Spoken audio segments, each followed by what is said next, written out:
사도 요한은 지금 자신의 편지를 읽고 있는 사람들을 향해서 자신의 자녀들이다 이렇게 이야기하고 있습니다. 얼마나 사랑하는 마음이 깊은지 자식에게 편지를 보내는 것, 이렇게 지금 설명하고 있는 거죠. 이미 어제 1장 말씀에서 빛에 거하는 삶을 살아라 이렇게 이제 말씀을 했죠.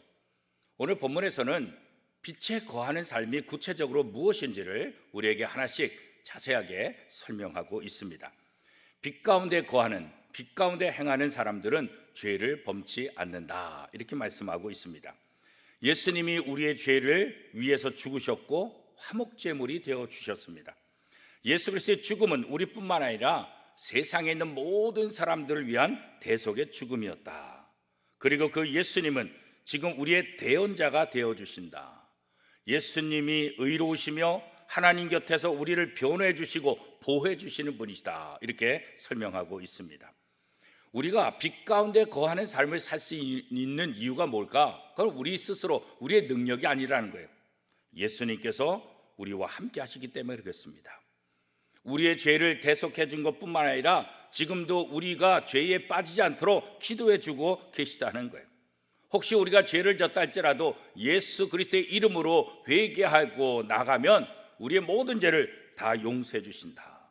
그래서 빛 가운데 거하는 삶을 살기를 원한다고 한다면 언제나 예수 그리스도를 붙잡고 살아가야 된다 이렇게 이야기하고 있습니다.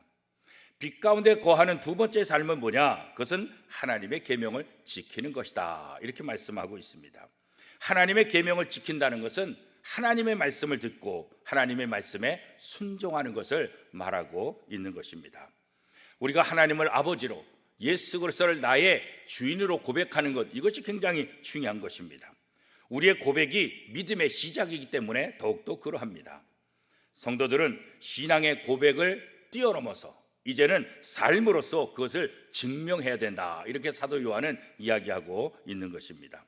그래서 우리가 하나님의 말씀에 순종하는 모습을 보여줘야 된다. 단지 하나님의 말씀을 사랑하고 하나님의 말씀이 좋다 이것을 뛰어넘어서 이 하나님의 말씀을 듣고 순종함을 통해서 사랑이 우리 안에서 온전히 이루어지는 것을 보여줘야 된다 그렇게 말하고 있는 거예요.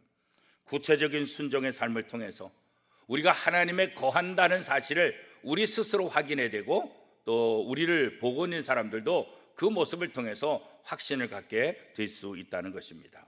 지금 하나님이 우리에게 무엇을 말씀하시는가, 우리에게 원하시는 것이 무엇인가, 이거 귀를 기울여 보아야 합니다. 그래서 하나님의 말씀에 순종하는 사람, 하나님의 계명을 지키는 사람이 바로 빛 가운데 행하는 사람이다 이렇게 말씀하고 있는 거죠.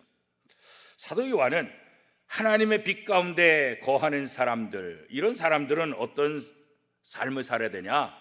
하나님이 주시는 새 계명을 지켜야 된다 이렇게 말씀하고 있습니다. 하나님은 오래전부터 이미 구약 때부터 이웃을 사랑하라 이렇게 말씀하셨습니다. 그런데 사도 요한은 이 이웃 사랑을 오늘 자신의 자식과 같은 사람들에게 편지하면서 새 계명이다 이렇게 다시 설명하고 있습니다.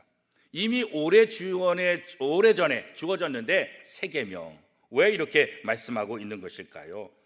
아무리 계명이 주어졌어도 우리가 실천하지 않으면 아무 소용이 없습니다. 언제나 하나님이 내게 주신 이 계명을 언제나 새 계명처럼 생각하고 언제나 우리는 순종해야 될 그런 책임이 있는 것입니다. 예수님이 이것을 실천하셨고 또 예수 그리스도를 통해서 구원받은 우리들이 이웃 사랑에 대한 이 계명을 실천할 차례다 이렇게 사도 요한이 말씀하고 있는 것입니다. 이 새 계명에 따라서 우리가 형제를 사랑하는 사람, 이웃을 사랑하는 사람, 그 사람이 누구라고요? 바로 빛 가운데 거하는 삶, 빛 가운데 행하는 삶을 사는 사람이다 이렇게 이야기할 수 있다는 것입니다. 하나님을 믿는다고 하면서 가족들을 미워하고 형제를 미워하고 이웃을 미워한다고 한다면 이것은 뭘까요? 하나님이 주신 새 계명을 어기는 삶을 사는 것이다 이렇게 이야기할 수 있습니다. 지금 우리가 사랑으로 품고 섬겨야 될 그런 형제들이 있습니까? 그런 이웃들이 있습니까? 그거 한번 생각해 보십시오. 그리고 더 이상 미루지 말고 그들에게 다가가서 하나님의 사랑을 나누는 복된 삶을 살 수 있기를 축복합니다. 빛 가운데 거하는 삶은 그냥 상상이 아니에요. 추상적인 것이 아니에요. 실제적인 삶이에요. 우리가 죄를 범하지 않고 또 하나님이 내게 주신 계명을 지키는 것, 특별히 그 계명은 바로 이웃사랑을 통해서 나타나는 것이다, 이렇게 말씀하고 있습니다. 오늘 2021년 1월 1일입니다. 새해를 맞이했습니다. 자, 이제 새해는 새 사람의 모습을 우리가 온전히 보여줘야 되지 않겠습니까? 오늘부터 하나님의 말씀에 순종하며 하나님을 기쁘시게 하는, 그래서 하나님의 그 빛 가운데 거하는 그런 삶을 시작하는 복된 하루가 될 수 있기를 축복합니다.